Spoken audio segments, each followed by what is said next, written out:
So, good evening everyone. So, today we'll be continuing our topic in our word problem. So, today we'll be discussing about the lever problems. Lever problems are word problems in your algebra that use the lever principle. A good example of this is your seesaw. So, we all know that your seesaw do have a very long ladder, and it has a fulcrum between it to balance your seesaw. In general, the weight are placed on the ends of the board, and the distance the weight is from a fulcrum is called your length or arm. For example, you have a weight here, so the distance between the fulcrum and your weight is what we call your arm. So always remember that the full distance of your fulcrum is always divided by 2 by your fulcrum.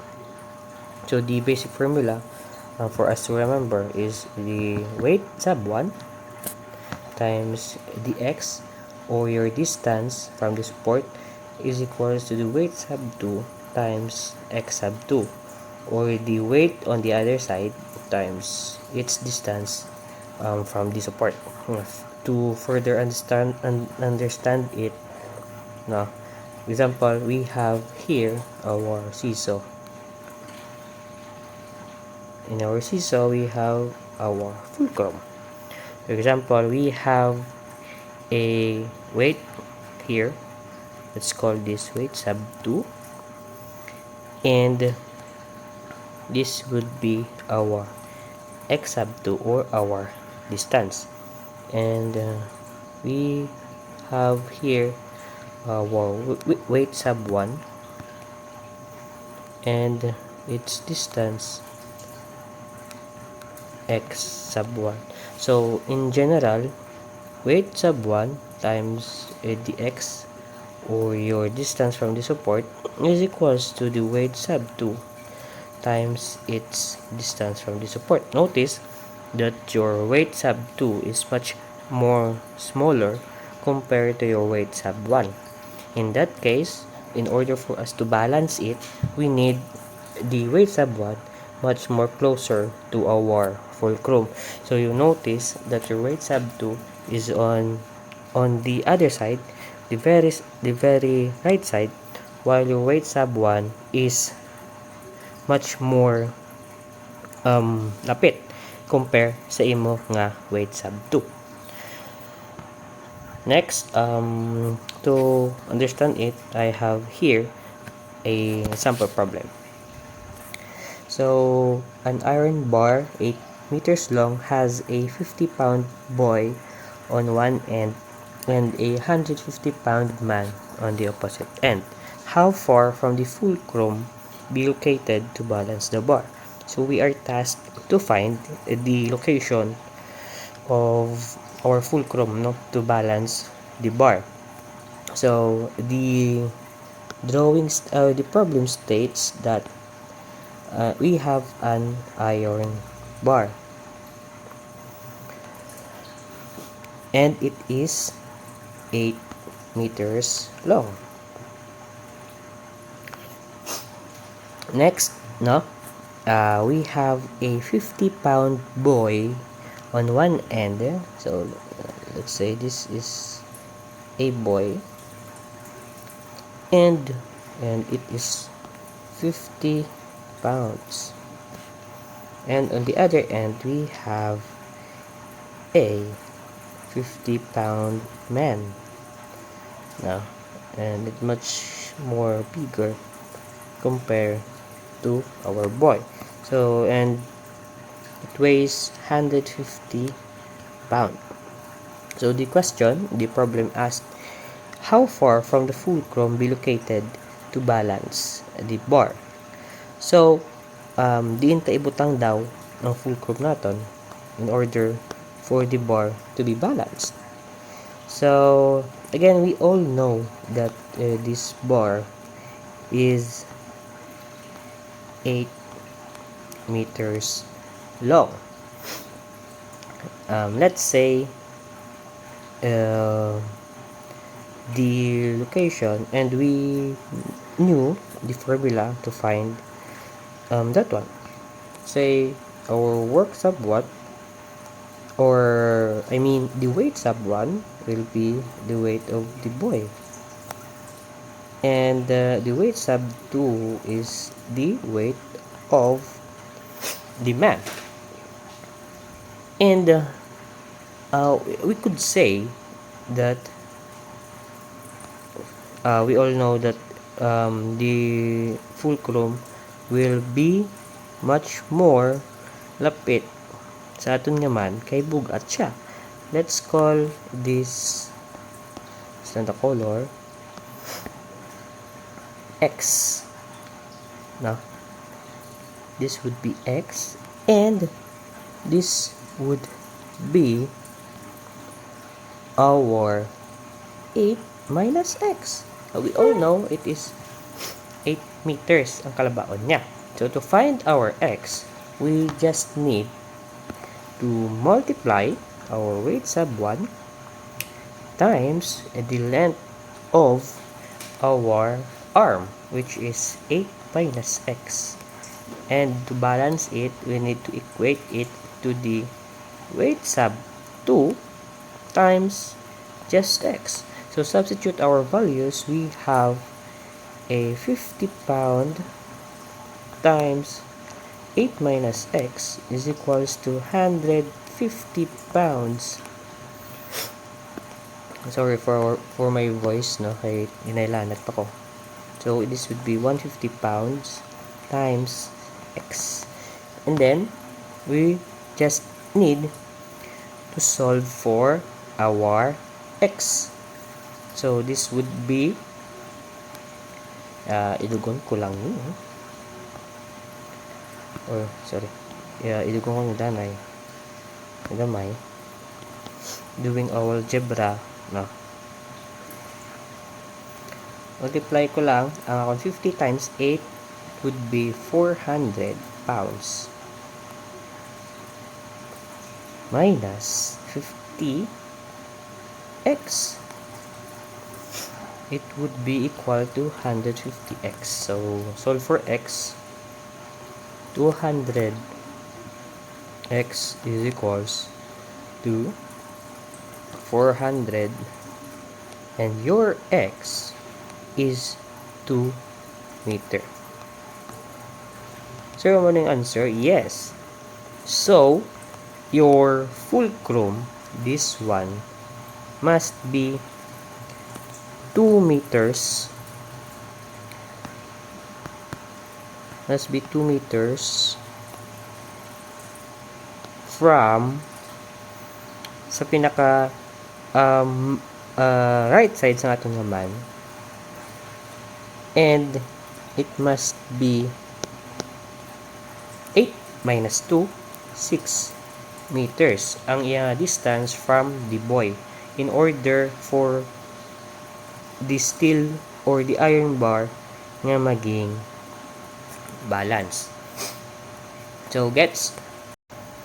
So next problem on a 16-foot seesaw, Gio weighing 80 pounds stands on one end. Next to Gio stands Christiansen weighing 84 pounds, and Christiansen is 4 feet from the fulcrum.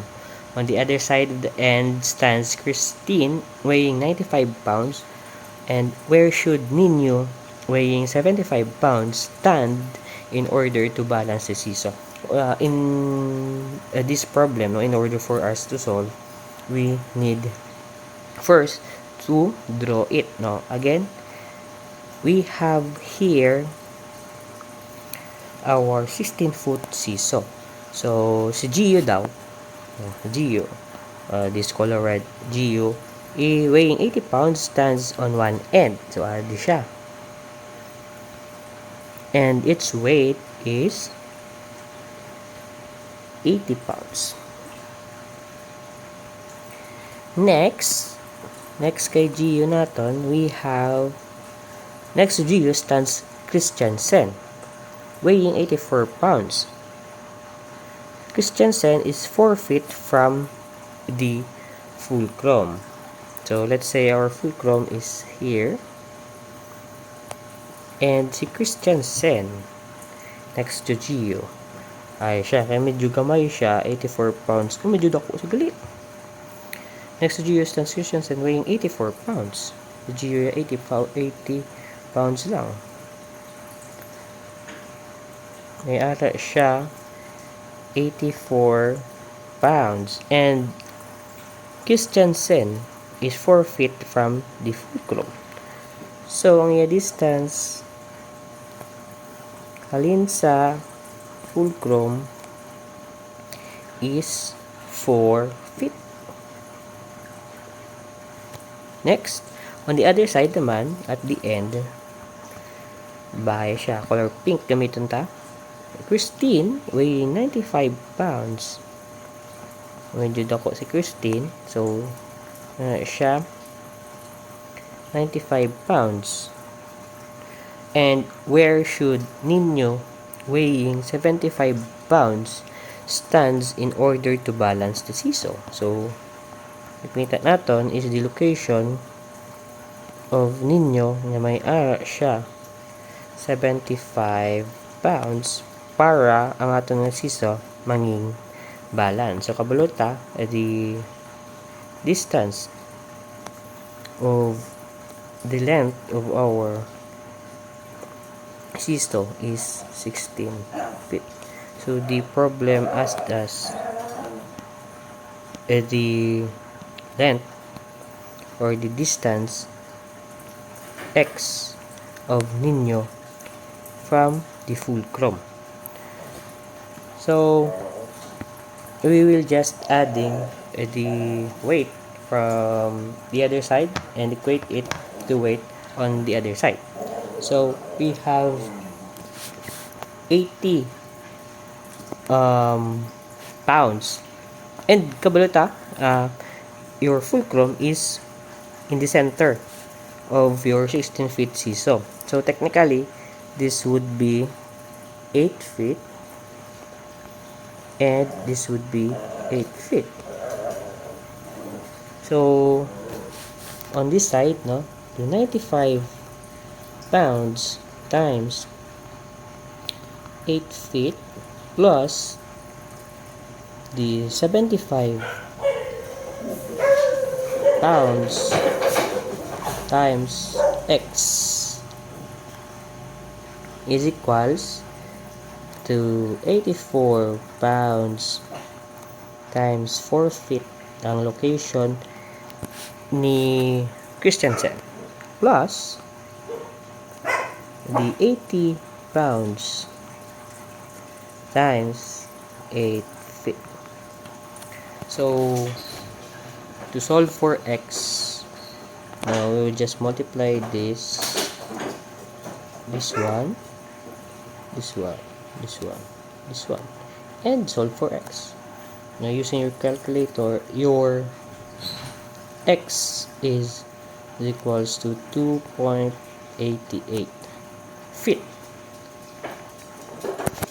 So Nino must be 2.88 feet from the fulcrum in order for the seesaw to be balanced. So next is our mixture problems. A mixture problem is a combination of two or more substances in some fixed proportion, more or less uniformly distributed throughout the product form, and then determining some quality of the resulting mixture. So the basic principle is you must analyze the mixture using your pure stuff. So if you are given a mixture of water and sugar, you will base either sa ila ang pureness niya. Let's say you could use the pure water and to solve for what is asked, or the solution or the pure sugar.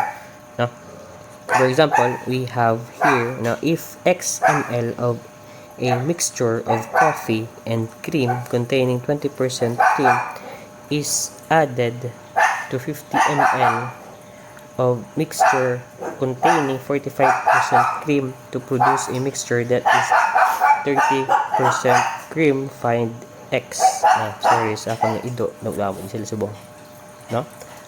Para mas mag-gets nyo, drawingan natin.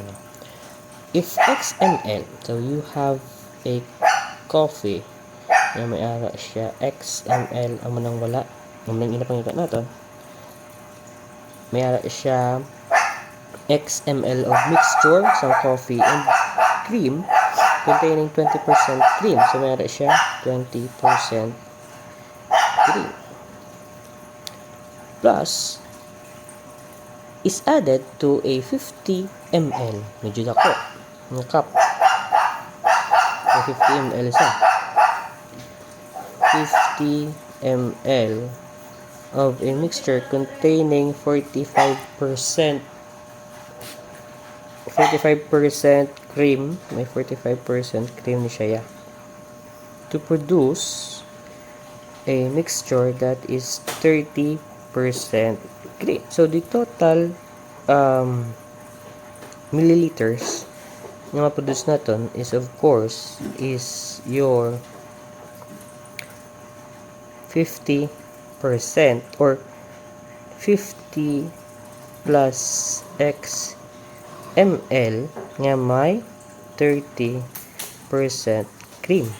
So, are, ang 50 ml natin is 45% cream niya. Dali naman is 30% cream. Cream niya, let's say, matcha, yung inom. 20% ang isa ko, no? Cream ganit kag coffee, no? Pero matcha itong gamit. Yan are, 45% kag 30% ang atom nga cream sa pinakadako.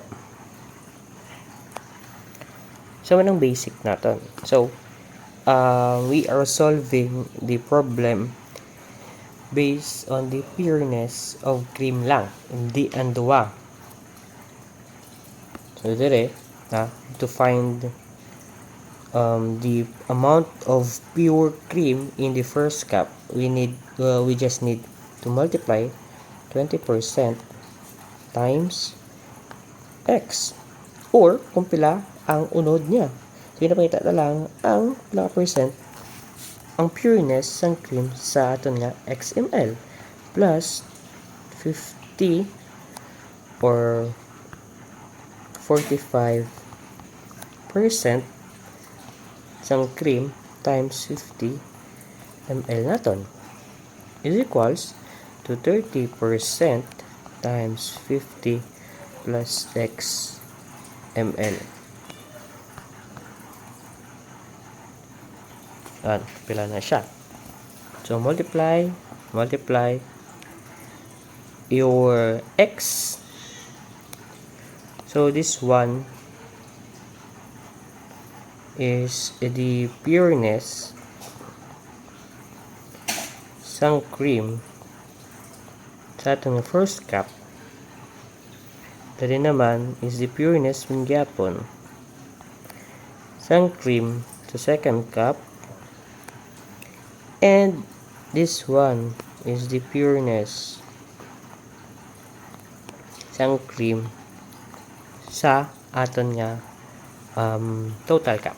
So, amon siyang ginamin nga solve for the pureness, no? Analyze the mixture using pure stuff. Wala tagi impon ang aton nga coffee. Pero of course, pwede man kung gusto mo gamiton ang coffee.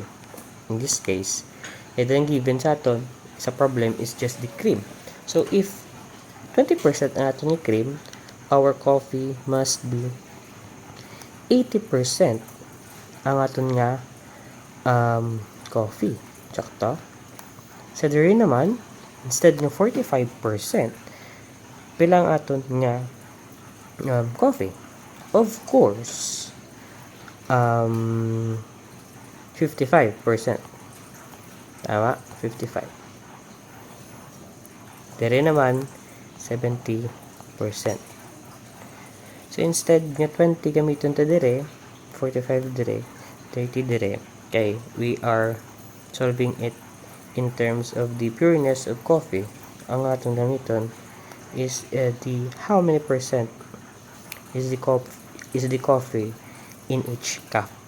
So, dire, solving for x, your x is equals to 75 ml.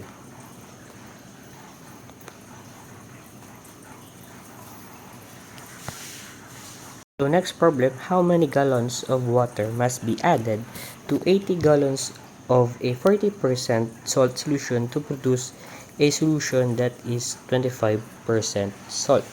So again, the question is, pila daw ka gallons of water ang i-add naton to 80 gallons of water nga may 40% solution. So this would be gallons na to. X gallons of water plus sa aton nga medyo dako nga gallons kay may siya 80 gallons with a 40% salt. So, the total gallons nga ma-accumulate naton would be, of course, madako kay 80 plus x nga gallons nga may siya 25% salt. So may how many gallons of water?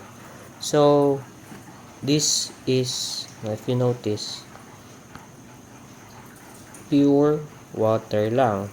The question or the problem asked us, if pila ka gallons of water ang i-add natin. So, same, again, using salt as our pure substance. We have 0, so dire, wala na salt solution, plus 40% salt times 80 gallons ng water natin is equals sa ating 25% na salt times 80 plus x. Solve for x, no? We have x is equals to 48 gallons. Now, same if we use the water solution, at water solution, at pure water. So for the first gallon natin, we have a pure water, of course, 100% na sa sugungan sa dana. 100% times x plus, instead ng 40, we'll be using the 60% times 80 is equals to, instead sa 25 natin gamiton, we will be using 75% times 80 plus x. No? So we have here x plus 60% times 80 is 48 is equals to 0.75 x plus 75% ng 80 natin is 60. 0.25 x equals to 12. So your x is still 48 gallons. So next problem natin is it would be the motion or rate problems. So we all know that in rate problems, In terms of vehicles, your rate is equals to the distance over time, and your distance is just rate times time, and your time is, of course, is a distance just over rate. So these are the basic formulas nga dapat aware na kamo and kabalo na kamo.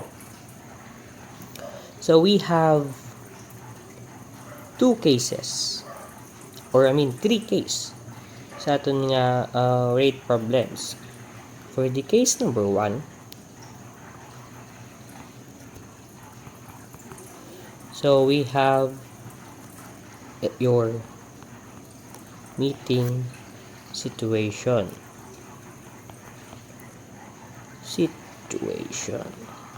For the meeting situation, no, for example,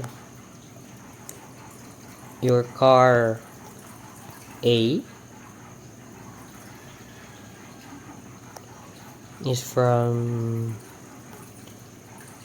this direction to this side, kaya ang imo naman yung car B is sa diri nga side, car na sa kuno, and they will meet in a certain point. So the distance, your distance here for this point, your D1, and your distance here to this point, or your D2, and if you add those distances, is just D is equals to D1 plus D sub 2. So if you add the distance that the first car traveled pakadto sa inyong meeting point, and the distance nga na traveled sa aton nga second car to the meeting point is the total distance, given that your car A is faster than your car B. For the second case number 2, the departing situation. So again meeting naman sila ya, area departing, meaning they are from a single point. Let's say dire nag-depart sila sa duha ka opposite direction. Your car A nagkadto dito nga side, and your car B is dito nga side, and the distance na travel sa inyong car A and the distance traveled sa inyong car D is just, and if you add those two, is still the same, D1 plus D2. And for the case number 3, case number 3 naman natin niya is overtaking situation.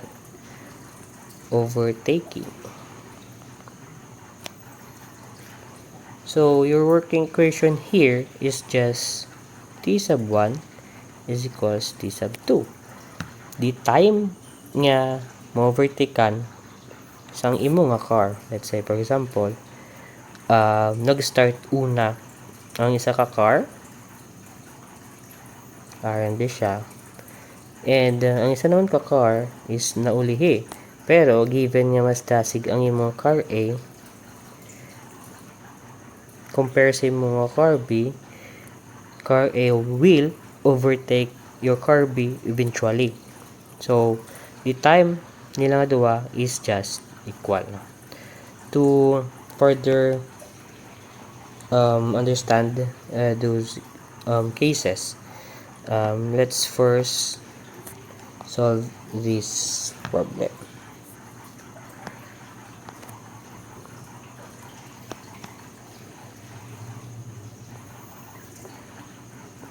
So two friends move at a different but constant speeds along a circle of circumference 50 meters, starting at the same instant and from the same place.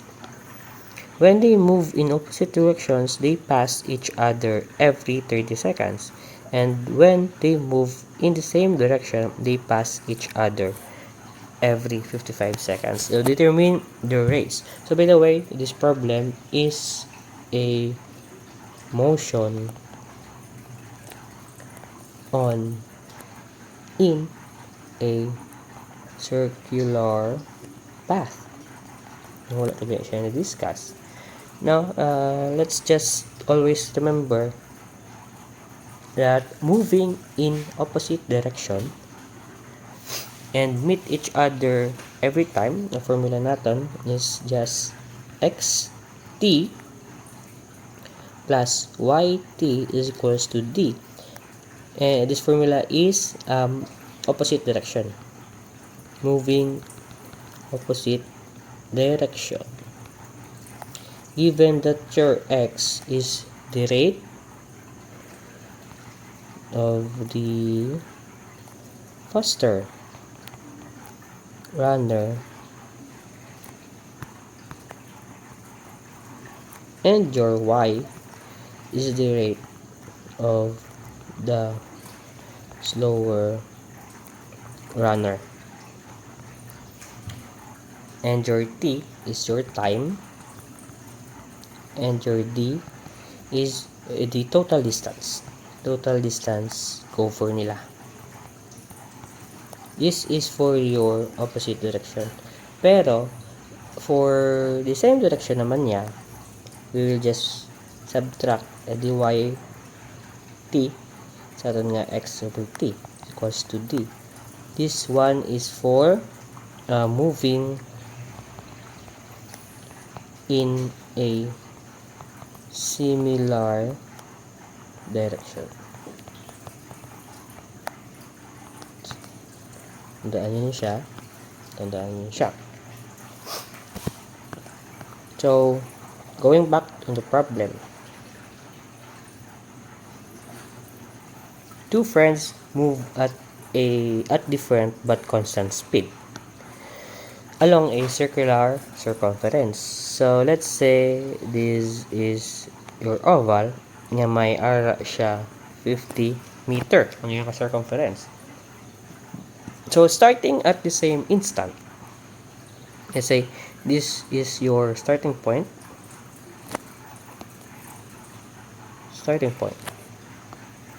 And from the same place, when they move in opposite direction, let's say si x nimo is pakadto dito, and your y is padira.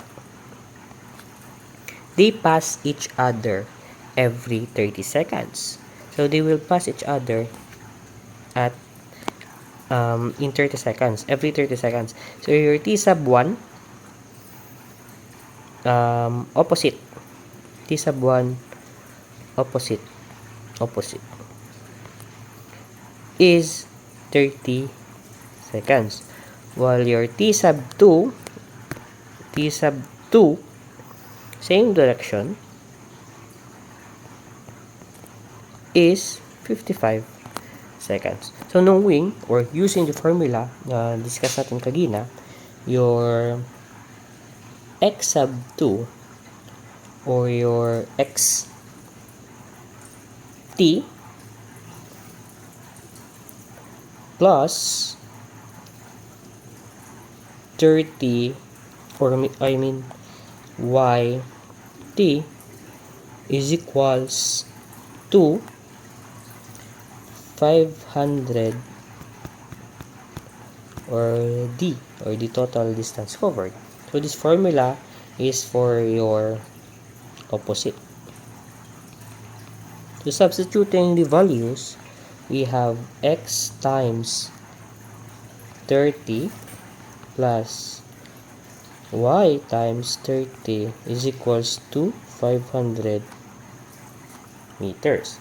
while on the same direction, your x 30, or I mean the t sub 2, 55 seconds, minus y sub 2, or the y sub t2, yt2, or 55 seconds, is just equals also to 500. So solving, we have the first equation, and this would be your second equation. So solving the two equations simultaneously, we get x is equals to 12.89 meters per second, and y is equals to 3.78 meters per second. So this is the rate of the faster runner, and this is the rate of the slower runner.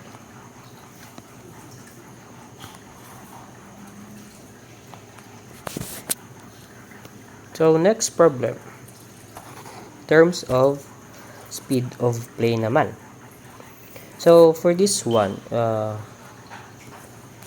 we must know that the motion against the wind, or the headwind, sa aton nga air problems, wind and water, we need to consider your headwind, tailwind sa aton nga air, and for our water, we need to consider our downstream, and your upstream. No, sa aton nga headwind, the rate or the speed of the plane, ang headwind naton, let's say may ara ka di airplane napakadto sa diri nga side, sa airplane sa airplane Cebu Pacific airplane, kag may ara ka di headwind. The headwind naton, siya ang ga push pabalik sa aton nga airplane. Technically, ginapunggan niya, or may ara ka da air resistance. For that one, the total distance traveled or covered when moving against the wind is equals to the rate sa ating nga plane, just subtract your rate sa ating nga wind times time. Given that your R is the rate of your plane, and your W is the rate of your headwind. While on the tailwind naman, kung ginahuyop yung pabalik, ang tailwind naman is the push together with your plane. So instead na subtract, i-add nyo lang direct. Una yun nga tailwind. For the upstream, so water naman, if we talk about water, your upstream is just D is equals to rate sa inyo nga boat subtract the current nga water times T. This would be your downstream, or I mean your upstream. Siya na yung push sa inyo nga boat pabalik man. While on the upstream or the downstream,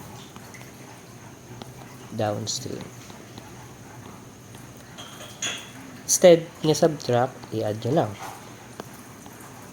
Sa downstream ninyo, your water current is aiding your boat, or the rate of your boat. So muna siya ang mga formulas that you need in order to solve this kind of problems.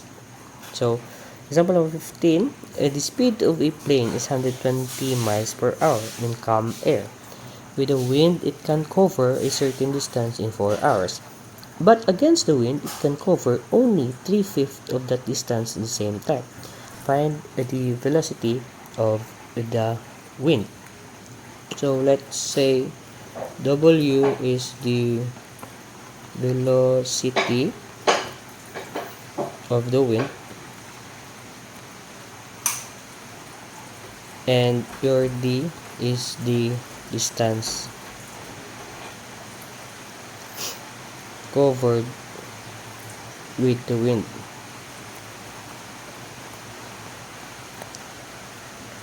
So in the problem, the condition states that if against the wind, ang distance na covered natin, if against the wind, ito, distance covered against the wind is just equals to the 3/5 times 3/5 of the distance with the wind. So technically, we just need to equate the two formulas for the headwind and tailwind. So we just need to substitute the value. So against the wind, your 120 miles per hour, kailangan lang siya isubtrakan sa aton nga rate ng wind times T is equals to 3/5 times 120 with the wind plus W. Multiply 5 sa aton in the side, minus 5W equals to 360 times 3W. So solve for W natin, we have W is equals to 30 miles per hour. So the rate of the wind or the velocity of the wind is 30 miles per hour. So next problem, the boat propelled to move at 25 miles per hour in still water travels 4.2 miles upstream in the same time that it can travel 5.8 miles downstream. Find the speed of the stream. So let x is the speed of the current. So the conditions that your time upstream is just equals to your time downstream. So again, the formula sa atin ng upstream is just distance traveled is equals to rate minus x or the speed sa ating current times time. Upstream ni up.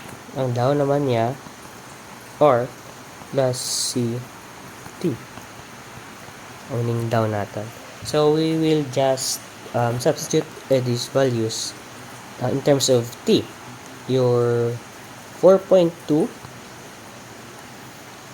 divided by 25 minus x is equals downstream nga 5.8 divided by 25 times plus x. So for x, your x is just 4 miles per hour. So gets, din-equate lang na state sa problem natin that the boat propelled to move 25 miles per hour in still water travels 4.2 miles upstream in the same time that it can travel 5.8 miles downstream. So the time natin for the upstream is just equal to your time downstream. So knowing this formula, we just need to equate in terms of time and substitute the values given sa atin. And the speed of the stream is 4 miles per hour. So next example natin or the next problem is the numbers, consecutive numbers natin. So, the basic analysis for this one, if we are asked for the consecutive numbers, let's say we have x.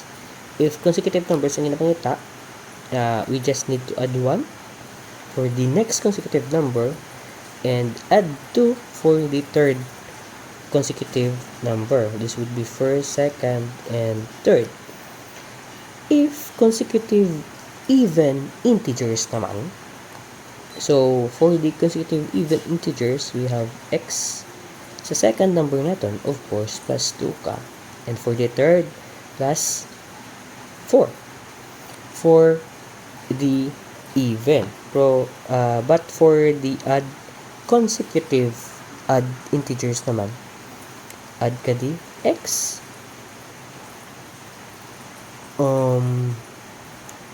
plus x plus 2 gyapon.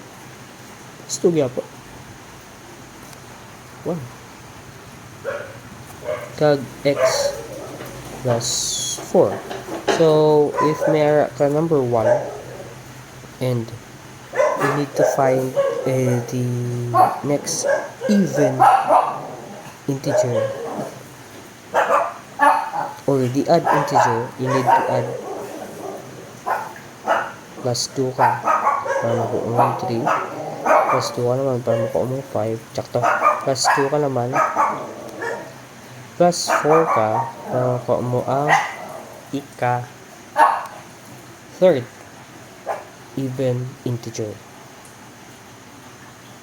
which is 9. Itong pamit siya. But para di sila ang copy. So for this example, start recording again. Find the 3 consecutive integer so that the sum of the first two is 35 more than the largest. So let your x is the first consecutive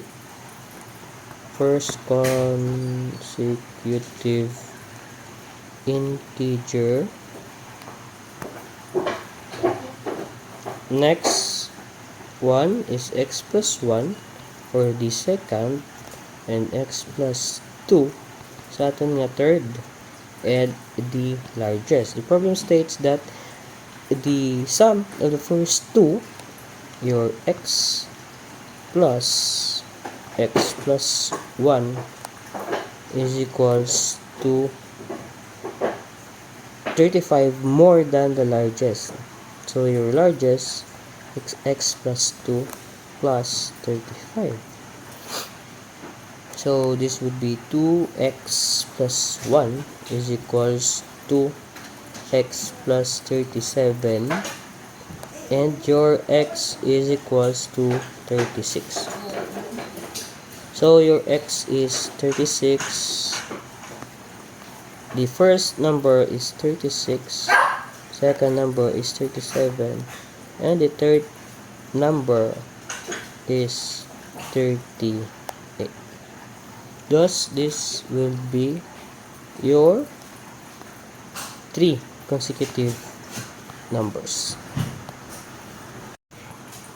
Next, for the work problems naman.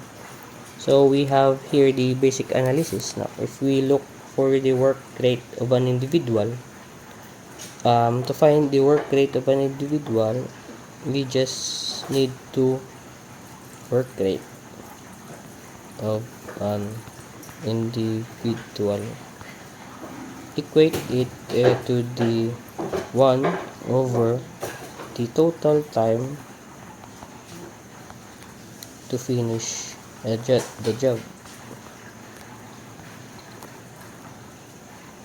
job alone. So if the person alone can finish a certain job in 8 days, ang iyang rate would be 1 over 8. This 8 is the total time na finish siya ang job. But if two people A and B work together naman and finish the job in T number of days, then the sum of their individual rate is equals to their combined rate. For example, may ka worker A and worker B. That worker A can finish the job in a number of days, and your worker B can finish the job in B number of days. So the total rate nila, the combined rate is 1 over t. Given this would be the individual rate of worker A, and this would be the individual rate of worker B, and your t is the total time both of them can finish the job. And for the total work done by an individual, naman, we have an analysis for that man. Work done by individual, the work done by an individual is equals to the work rate of an individual times time. So, on that nga basis, work done by an individual is equals to work rate of an individual, the individual work rate niya, times time, kung pila yan na natapos. Now, to further understand, we have here a problem. A father can do a job in 5 days, and his son can do the same job in 9 days. How long will it take them to finish a job if they work together? So, solution.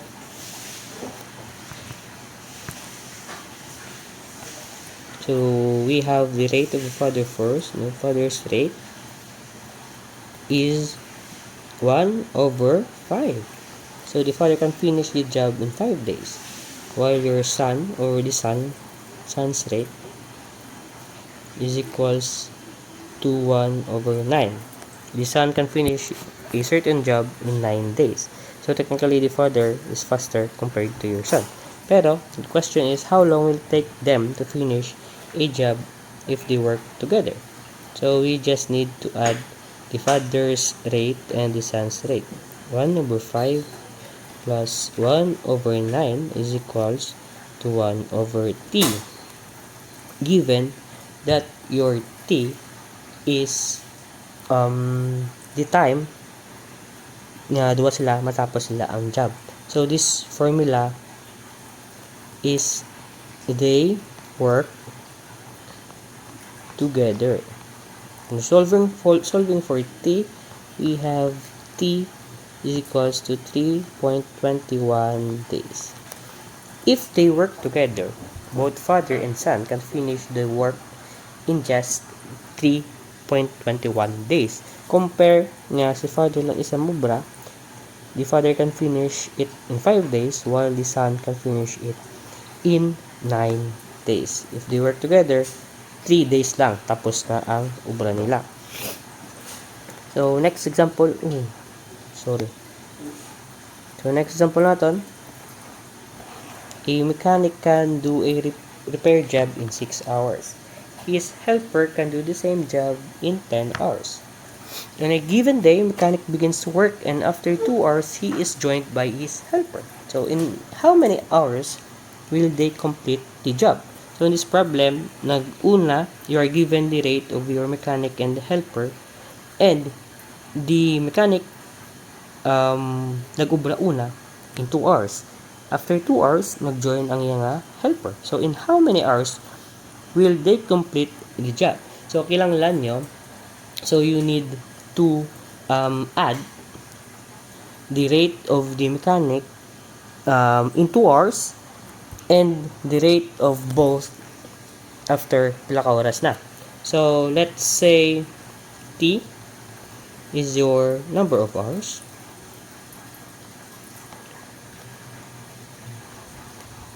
They finish the job. Next, 1 over 6 and 1 over 10 is the rate of the mechanic and helper. Then, as I've said, sumawon ta danay ang first 2 hours na ginubra sa aton nga mechanic. So we have the formula kanina, the rate times time is the total job done sa aton nga mechanic. So the rate of our mechanic is 1/6 times 2 hours.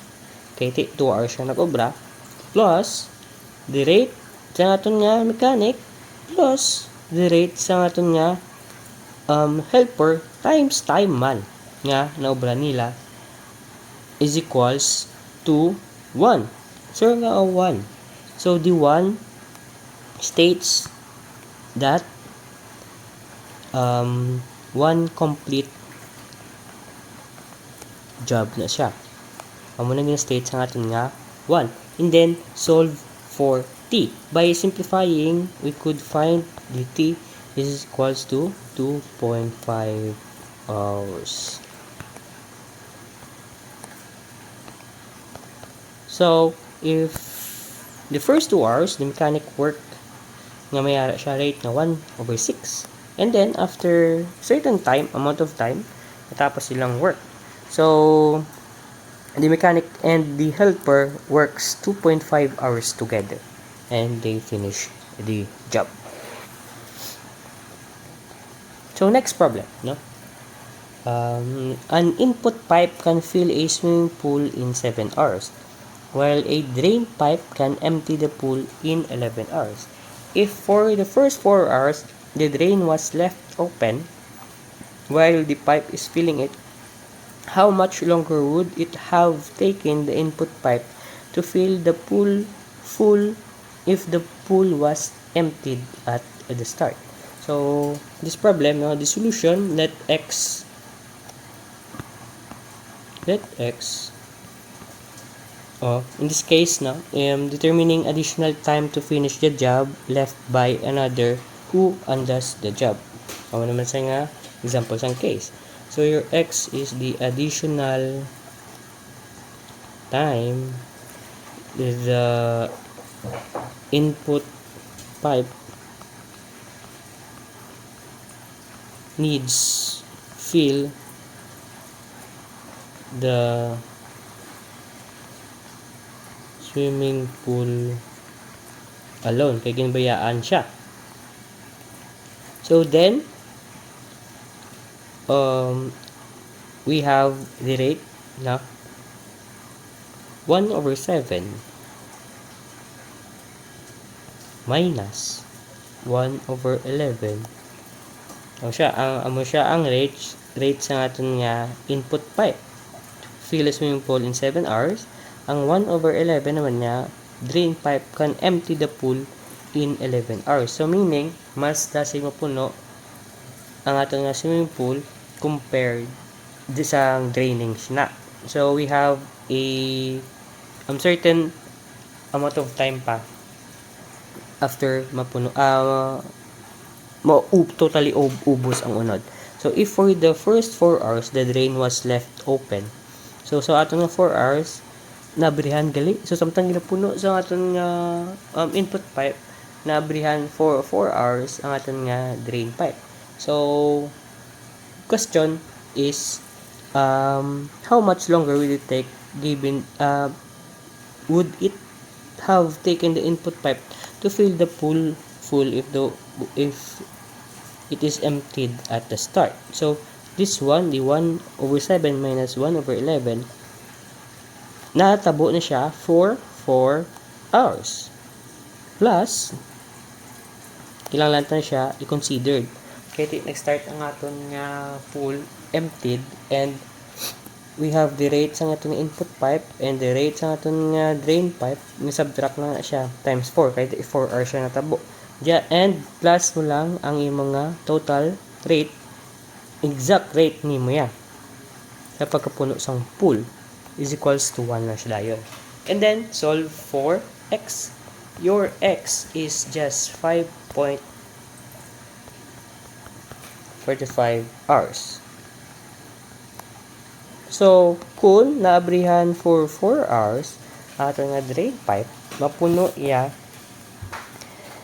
sa 5.45 hours ang aton nga pool.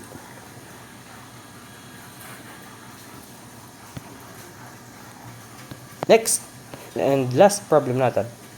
An experienced carpenter works 3 times as fast as his helper. Working together, it would take them 6 hours to finish a job. And how long would it take the helper to do the job alone?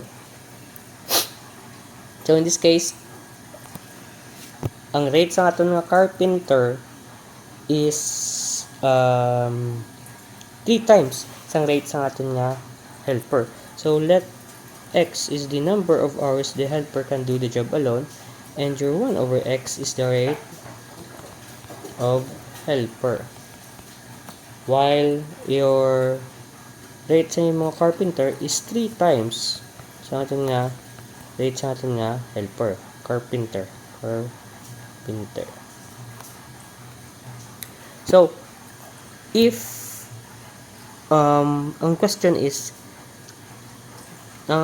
how long, ano kadugay matapos ang ating helper, matapos ang isa ka job, compare sa ating nga carpenter. So, we have the 1 over x, the rate sa ating helper, plus 3 over x, this one is the rate sa ating nga carpenter, times 6 hours.